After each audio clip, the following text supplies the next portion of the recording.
नमस्कार, मैं हूं आपके साथ तनु शर्मा। आप देख रहे हैं नर्मदा की पुकार। आइए नजर डालते हैं आज की बड़ी खबरों की ओर।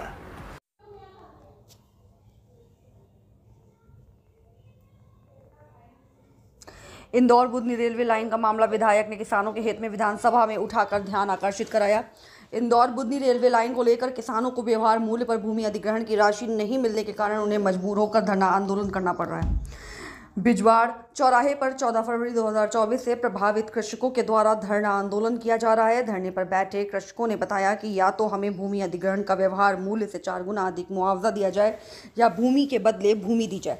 रेलवे लाइन के चलते भूमि अधिग्रहण की कार्रवाई में कई छोटे किसान जिनकी 1 या 2 एकड़ भूमि है वे पूरी तरह समाप्त हो रही है। ऐसे में गरीब किसान क्या करें। किसानों ने बताया कि रेलवे विभाग को रेलवे लाइन का रूट परिवर्तित करना चाहिए। जहां जंगल एवं पड़त भूमि है वहां से रेलवे लाइन निकल जाए, जिससे किसान की ज़्यादा भूमि प्रभावित नहीं होगी। धरने पर बैठे कृषकों ने बताया कि 2019-20 के बाद गाइडलाइन में कोई संशोधन भी नहीं हुआ है।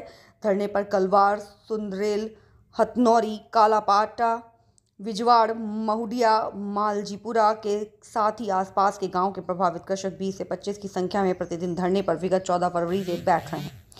किसानों की मांग को वाजिब मानते हुए विधायक आशीष शर्मा धरना स्थल पर पहुंचे और कृषकों से बात की।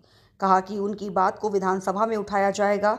इस तारतम्य में विधायक श्री शर्मा ने 3 जुलाई को ध्यान आकर्षण प्रस्ताव के दौरान उक्त किसानों की समस्या को रखते हुए ध्यान आकर्षण कराया। कन्नौज से कमल गर्राही की एक खास रिपोर्ट।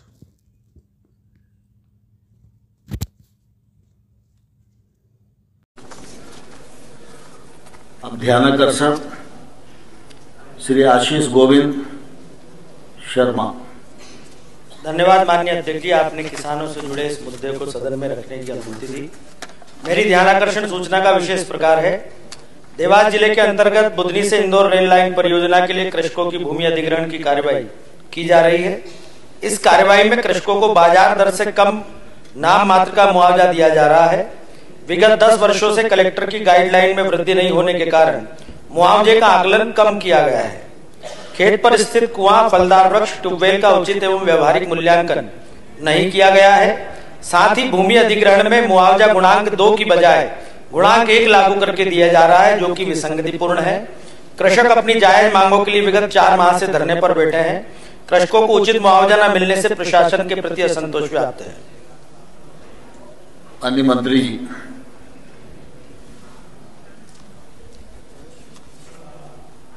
माननीय अध्यक्ष महोदय, बुधनी से इंदौर रेल लाइन परियोजना के लिए देवास जिले के 56 ग्रामों में 707 हेक्टेयर भूमि और उस पर स्थापित परिसंपत्ति के अर्जन की कार्रवाई की जा रही है। 54 ग्रामों में अवार्ड पारित कर दिया गया है और 2 ग्राम में अवार्ड की अभी कार्रवाई प्रचलित है। 54 ग्रामों में अवार्ड की राशि 174 करोड़ है।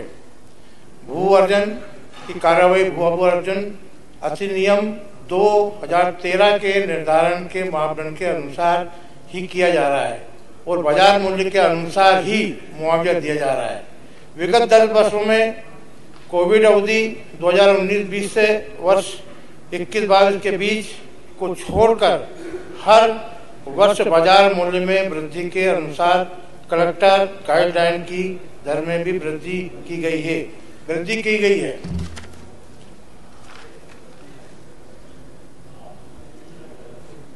खेत पर स्थित समस्त परिसंपत्तियों यथा कुआं, फलदार वृक्ष, ट्यूबवेल का उचित मूल्यांकन तकनीकी विभागों के अधिकारी कर्मचारी की टीम द्वारा किया गया है। तदनुसार मुआवजा भी दिया जा रहा है। स्वीकृत संपूर्ण मुआवजे पर 100% सोलेशनियम की राशि भी दी जा रही है। अधिग्रहण की तारीख से मुआवजा वितरण की तिथि तक 12% ब्याज भी दिया जा रहा है। माननीय सदस्य। कि विकास परियोजनाएं समाज और देश के लिए आवश्यक होती हैं। इस रेल परियोजना से इंदौर से जबलपुर की जो दूरी है वो लगभग 70 किलोमीटर कम होने की संभावना है, लेकिन विकास किसानों की जिसे हम कहेंगे नुकसान के कीमत पर नहीं होना चाहिए। इस परियोजना में बुधनी से लेकर इंदौर तक के हजारों किसान प्रभावित हो रहे हैं। कई किसान ऐसे हैं जिनके पास 1-2 एकड़ भूमि है और उनकी 100% भूमि इस परियोजना में अधिग्रहित की जा रही है। कुछ किसानों की लगभग 75% भूमि अधिग्रहित की जा रही है, जिसमें मात्र इतनी भूमि शेष बचेगी जिस पर वो खेती भी नहीं कर पाएगा। जिन किसानों का पट्टा मिला हुआ है सरकार से, उनको मुआवजा नहीं दिया जा रहा है। हमारी सबसे बड़ी मांग यह है कि वर्तमान दौर में किसान के लिए भूमि बेचकर भूमि वापस से खरीदना संभव नहीं है, क्योंकि बाजार की दरें बहुत अधिक है। यह भी सही है कि कोविड के दौरान गाइडलाइन को और 20% कम कर दिया गया, जिसके कारण किसानों को जो मुआवजा मिलना चाहिए वो नहीं मिल पा रहा है। मैं माननीय मंत्री जी से ये मांग करता हूं कि भारत के महाराष्ट्र, दिल्ली और गुजरात जैसे राज्यों में ग्रामीण क्षेत्र की कृषि भूमि के लिए गुणांक 2 किसान भाइयों को दिया जा रहा है और उसमें 100% सोलशियम फंड मिलने के कारण ये राशि लगभग 4 गुना हो जाती है। क्योंकि कृषियों की भूमि प्रतिदिन कम होती जा रही है, कृषि का रकबा भी कम हो रहा है और इसलिए किसान चाहता है कि वो अगर खेती का ये अपनी जमीन छोड़ रहा है तो उसे दूसरी जगह खेती के लिए जमीन खरीद पाए, लेकिन जो मुआवजा आप दे रहे हैं